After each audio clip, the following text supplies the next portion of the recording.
What is going on, Lakers fam? This is your boy Jay Lake, bringing you Lakers all day, all the time. If you haven't yet, please go ahead and click that like and subscribe button down under and leave comments. So that was a really emotional game. I think I need to take a minute and be like, do some. I know what you're saying, Jeff. I was pacing, right here in my room watching the game, and you get that nice little cushion 16 lead, and you see it go away by halftime within just 2 points. And you're wondering, uh-oh, here comes the Lakers. Let them back in, let them have a run. And it was such an emotional game, the highs, the lows, and luckily for us, the highs are at the end, where it mattered the most. Yeah, I don't know about you guys, but I went through the progression of watching a game where you're sitting down, relaxing, maybe snacking, then you start leaning forward, and then by like 2 minutes left in the fourth quarter, you're standing up and just watching. So I was definitely feeling a lot of hype and emotion after the game. Yeah, I don't think I have the pecs or the shoulders to like kind of get that full range of motion.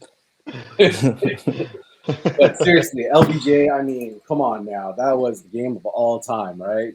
I mean, if it wasn't for him and that kind of Statue of Liberty layup that he did over Jaren Jackson, I think like two other players, then we would have went into overtime. It would have been game over.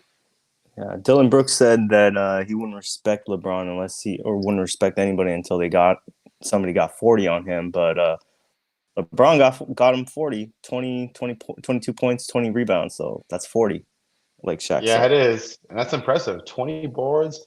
You expect that out of Anthony Davis, right? At this day in the this at his state right now, LeBron, older, he'll get his 15 the most usually, but 20 boards.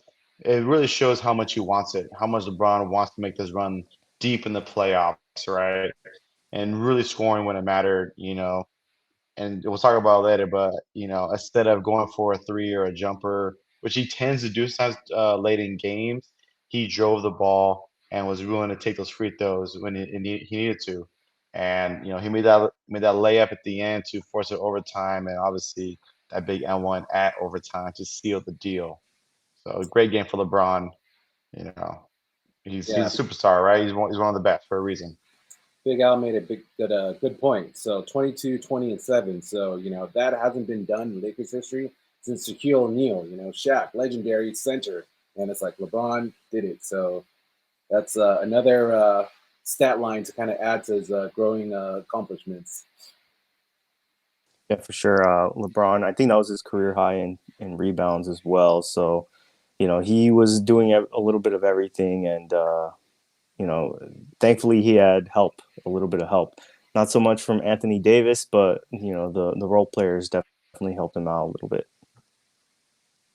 Yep. All we need was a little bit from, D'Lo, a little bit from Vanderbilt. Actually, Vanderbilt for what he was been doing from the past to this game really helped out, and that's all LeBron needed, right? Just some help so he could, take care of business, and that's what he did at home. When the team needed the most. So, like I said he's one of the best for a reason. Like I said, Yeah, I don't know about you, Lakers fan, but I was holding my breath. When he took that last shot, like that high off the backboard, like I was sweating. And in the post game, they were talking to him, and he was like pretty humble in the post game. So I thought that was pretty cool. He was humble, wasn't talking about his accolades. Basically, he was just saying, "Oh, we need to improve our rebounding, improve our back to the basket kind of game." And they asked him about that shot that he took off of the backboard, and he says, I practice that all the time. There's three levels. Basically, the first level is kind of below the rim. Second level is midway at the back, and then the third level is like that high off the backboard when you have like a defender like trip. So that's something he's been practicing. oh yeah, and honestly, I thought he was gonna miss it. I really did. I wasn't sure he was gonna make that. It looked high, and I mean, hit the rim. I was like, oh no, he missed the layup, but it got the bounce and went in. Oh, it was amazing. Talk about a sigh of relief. You're holding your breath for those 3 seconds as he drives to the freaking basket, and he makes it, and the crowd goes wild. I was jumping up. Like I said, emotional. game up and down, but he practices like you say, he practices those shots, and that's what superstars do, right? That's they prepare, and he's ready for the moment, and he captured it. Yeah, I remember Bain in the post game saying that they were disappointed. LeBron likes to go to his right. They send two guys to his right, but he still beat them there, and he got the shot off. And thankfully for us, he made it, and we went in overtime.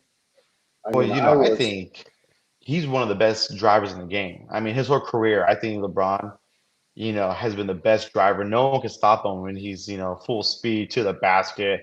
The way he could maneuver his body and how powerful he is, that he can make those shots. So, he tends to shoot jumpers. He tends to shoot threes late in the game, and we all get frustrated as fans watching him not drive and take that foul and shoot those free throws to kind of win the game like that. But like I said, when he drove in, it shows maybe the maturity, his maturity right now at his age and his belief in his skills and even to shoot free throws when the game's on the line, right? So, it's like I said, keep doing it, LeBron. He's the best driver in the game.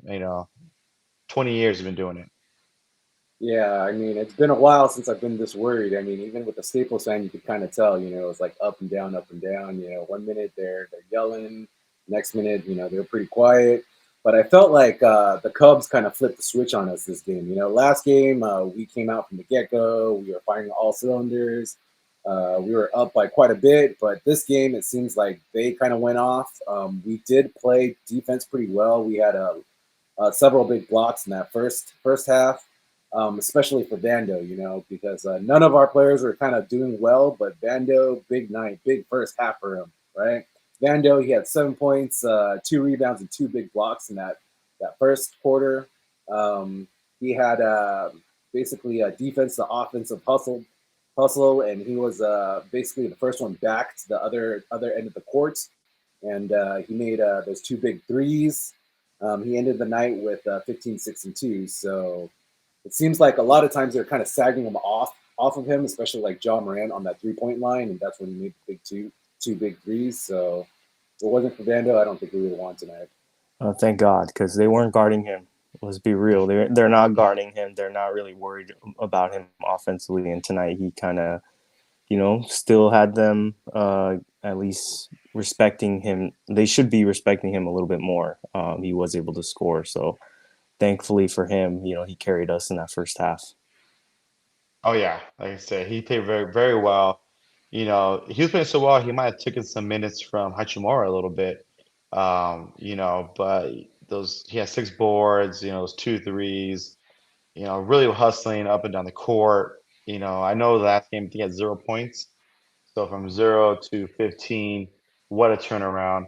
Especially when the team needs it, when the Lakers seem like they're scrapping for points from anyone, right? Like who's gonna give you some points here and there?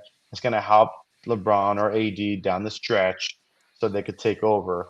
And Vando was one of them. So he had a great game. Hope it carries to Game 5 away. We know how players are, role players in away games. They don't tend to play as well as they do as home. So hopefully something carries over is going to help the team as much as it can next game. Yeah, so that was kind of my other thing. So Rui, I felt like he didn't get much playing time. I mean, he did end the game with 26 minutes, 7 points, 6 rebounds, but halfway through the third, Rui was only played 8 minutes, so that kind of had me worried a bit. He did make 2 out of 2 shots, but yeah, so he didn't do as well as he did previous games. Yeah, I think it looks like they just played a little bit more Vando, and maybe during that 3 guard run stretch, he was out of the court.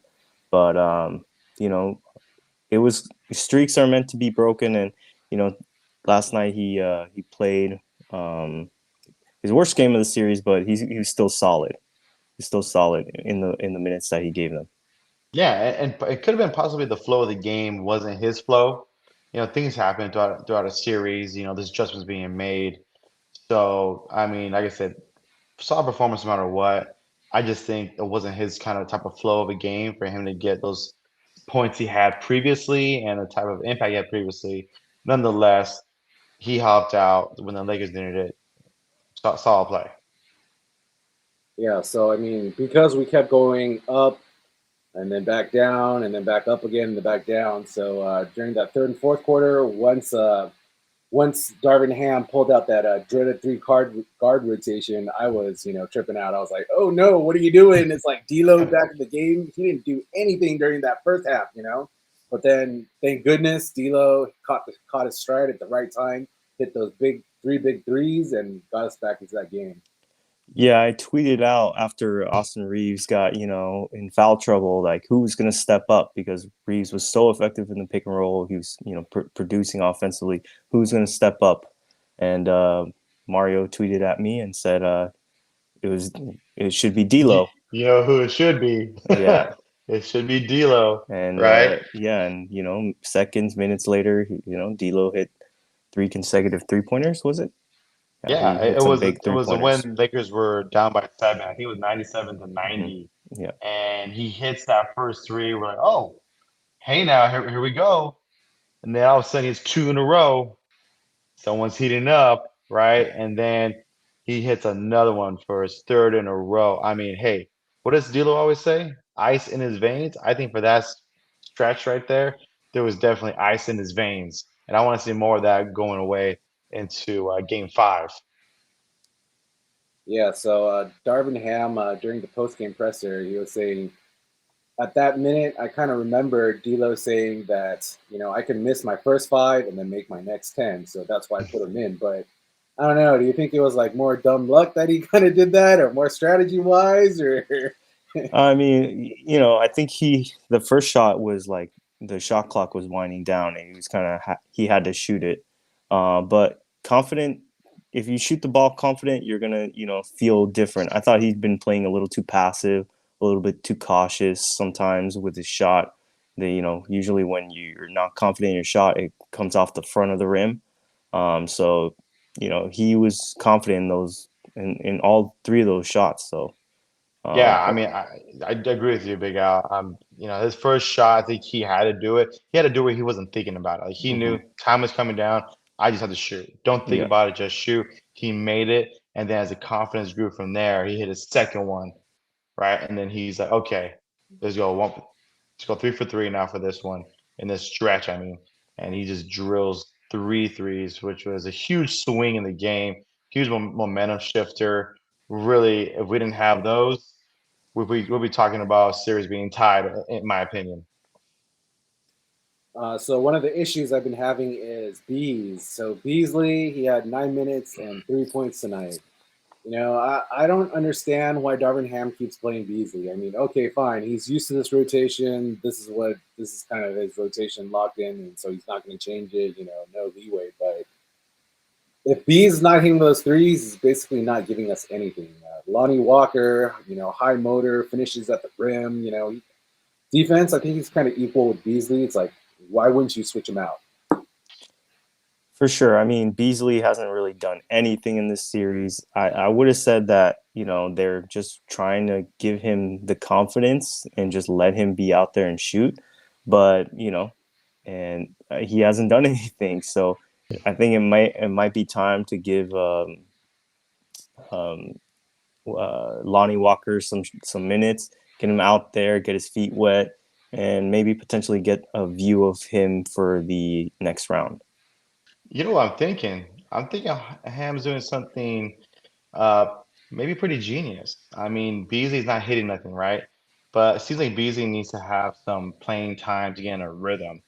So maybe Ham's preparing for next round. Next round, possibly playing the Warriors. We're gonna need those threes to kind of keep up with the Warriors, right? Even the Kings, let's say they go up, we're gonna need some threes, right? And if you build someone's confidence with playing time, getting a rhythm, he's gonna have to put them out there. And hopefully by the next round, he has his confidence back, his rhythm back. He drills some big threes for us to keep up with the next round team, either the Kings or the Warriors, which both teams are great shooters, by the way. So I think he's just still giving the minutes to see if he get that rhythm going during game time. And I know we all want to see Lonnie Walker out there, right, for some minutes, but I think Ham's preparing for next round, even during this series, which is kind of genius. Mario, I really hope you're right. Because Beasley, 16.7% from the 3-point line in the playoffs. I'm hoping there will be a progression to the mean, not the regression to the mean, but progression to the mean where, that 16.7 gets closer to that 38, 37%, and that would be great for the Lakers. Hey, why not, right? Sometimes all you need is a little belief, and the coaches seem they still believe in Beasley. I think they know they might need him next round. So I think this is the reason why we're still seeing some minutes out of him. Yeah, I mean his minutes have diminished. I think he had 13 minutes each in games 2 and 3, and only saw 9 minutes last night.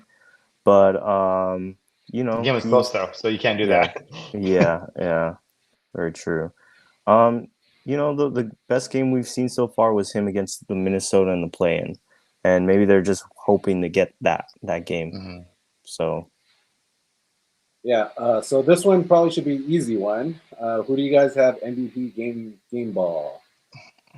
Oh, MVP. This should be a sweep right here. It's LeBron James. Let me see. Hold on. LeBron James, right? It's the GOAT right now. It's the absolute best player in the league at age 38, 20 years in the league, with those clutch drive-ins, right? To tie the game and end of regulation and to go ahead and get a 5-point lead in overtime with another going to the left in the and one, made the house just shake. I mean, just absolute, just monster kind of moment, right? That LeBron James does. So he's the leader of the team. He sets the tone. We've said it before. The younger guys and even AD are going to follow him, and how he sets the tone is how they're going to play. And just take a step back and watch the man work. He does the game ball. You know, one of many more to come in this playoff run. yeah, it's LeBron. He hit the big shots, the 20 rebounds. He was amazing. No question about it. He's the player of the game. Bah, bah, bah. Bah. Bah, yeah, yeah. His legacy is on the line. I know you guys all remember those Kobe and LeBron puppet commercials, the 4-5, 4-5. So he gets that fifth chip. That will cement his legacy. All right, I mean, so he already has a legacy. He's just adding to it. For sure. I mean, the resume is there for the goat, but he's just adding to that to his His conversation. case. Yeah, his Hmm. case. Yeah. yep. So six man, who you guys got? Oh, I mean, this one's a little bit tough. I think there was a lot of guys because this was a big team win. There was Vando in the first quarter. Reeves was solid throughout the game. Just got in foul trouble.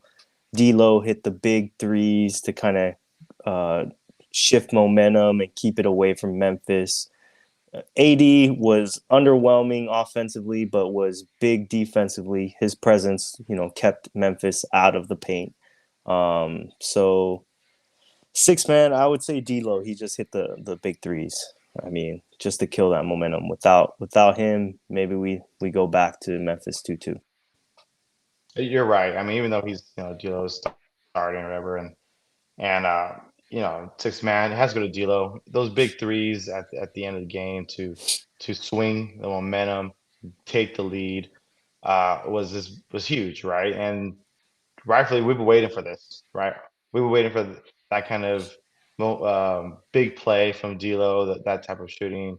I think he ended up the game with what, 17 points. Yeah, he did foul out. I remember he did foul out, but he ended the game with 17 points. Solid performance. I give it to him. Really? No Vando? Come on. Vando, 15 points. Vanna did That's more than good. his previous He 3 games put together. I mean, there's also a case for Schroeder. He had the best plus or minus on the night. He had 12 points. Had a bounce back game after being disappearing. So I just think it was a total team win. But if we had to say one person, I would have said D'Lo.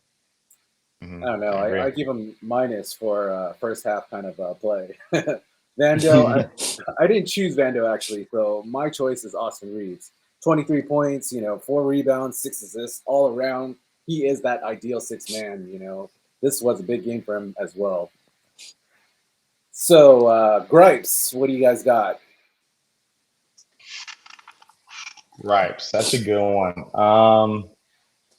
I want to say those turnovers. I think Lakers had 15 turnovers throughout the game. Honestly, I'd say gripes and turnovers because I think half of them should be avoidable. I mean, it was just uh, mishandling certain things, and they should have 15 turnovers. I didn't like that. That's a gripe for me for the Lakers as a whole team, to be honest. I mean, this game was a very hard fought game. For me, the gripes would be just uh, my biggest gripe was AD just not coming to play in the first quarter, first half. I know he got hurt, and he doesn't excuse his first half. He was there. His presence was there in the second half, but you know that first quarter performance from your superstar, he should be there. He should be playing well before that. So just him not showing up to really be there offensively, I think that's my biggest gripe. Yeah, I feel like that first half, all the Lakers players besides Vando kind of didn't get it going, and that really bothered me. The referees, they bothered me quite a bit. Also, it seemed like all the ticky tack fouls that went the Cubs' way, but there were several hard fouls, both on LBJ, D'Lo, kind of driving, lots of contact, but no fouls from the refs. Um, but I think mines will probably have to be bane of my existence because 80 drove and then bam, elbow right to the midsection, and I felt like that crotch hit was a lot harder than both LeBron's and Dennis Schroeder's hits. So that would be mine.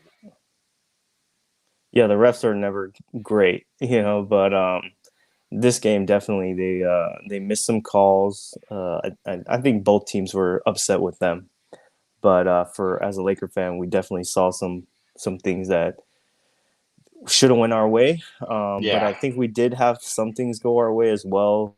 Some calls, so can't be too mad. It's just playoff refs sometimes are not the best. Yeah, it comes to referees. I could always get mad at them. It could always be a gripe. I feel like they call the game differently as when we grew up, a little bit. So yeah, that's the referees. That's how it's going to be. So what do you guys think of Dylan Brooks? He was during media, he was saying that he was innocent, and the fans are making me a villain. That pretty much led to my ejection the last game, and that's not who I am.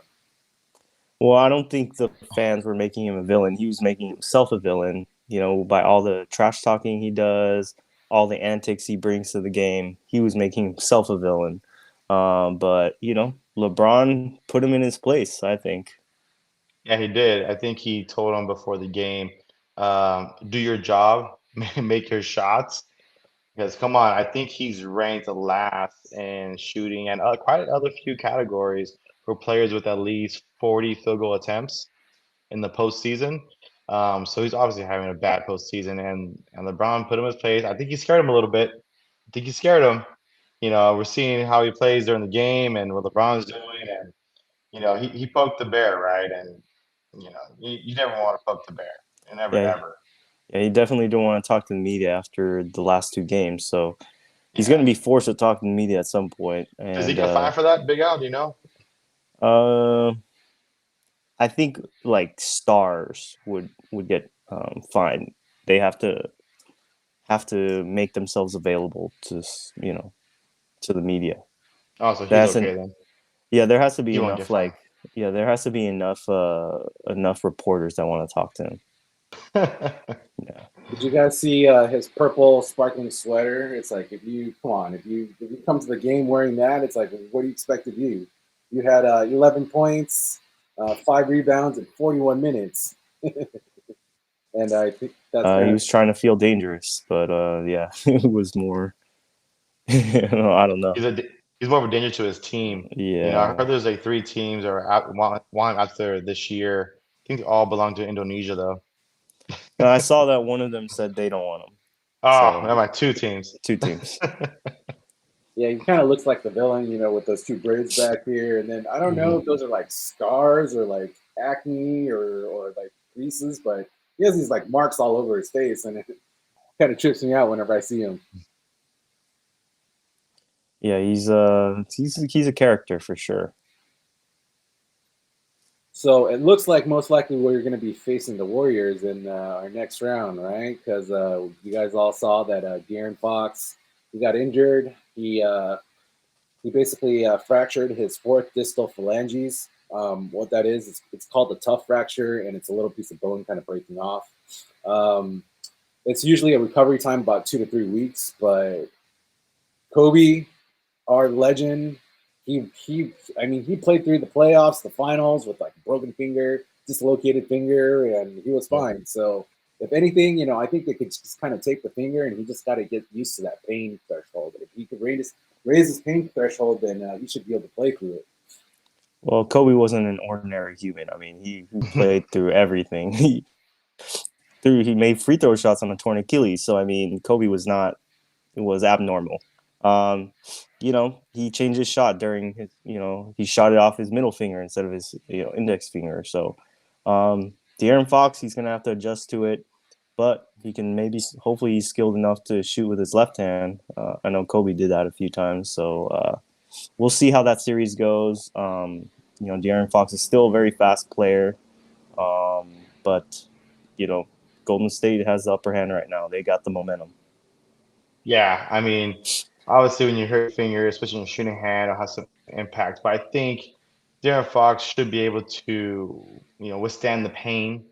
Um, make some adjustments. He doesn't have to be not to be a scorer, but he can still impact the game in different ways with his speed, right? Maybe driving and dishing it out.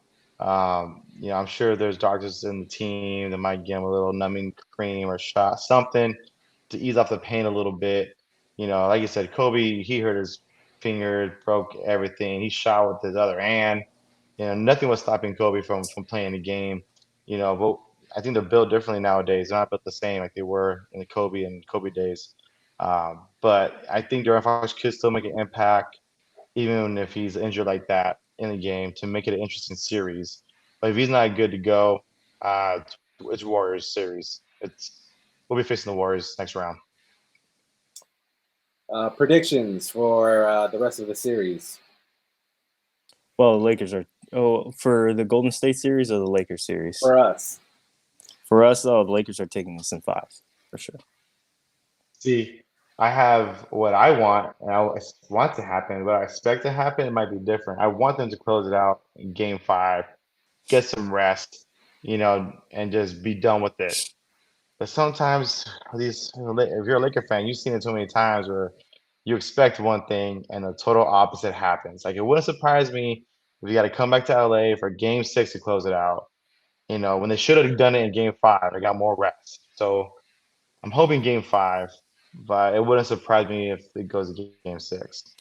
Yeah, I would agree with you, Mario, but I think LeBron looks a little more focused. I mean, his defense has been great. I think he has one of the top defensive ratings right now in the playoffs. So he's coming serious. He's coming in to play serious. I think he's setting the tone right. It's just up to the others. Are the others going to show up? Are they going to help him out and close the series? But Is I AD think they going to be do. there? Yeah, What's for AD going sure. to do? Hmm. If AD plays like AD MVP caliber AD and not AD always disappointing, then we should be fine. So, Lakers fam, I mean, what do you guys think? Do you think we're going to come out on fire that next game, close it out, or do you guys think that we're going to have that slow start again and we're going to struggle all the way through? Leave your comments down below, and take advantage of this time because this time with us right now, we have no commercials, there's no ads. Who knows what happens in the future? Um, and if you agree with what we said, if you don't agree, just leave some comments down below. You heard it here first on Lake Show, and we'll see you next game. Take care.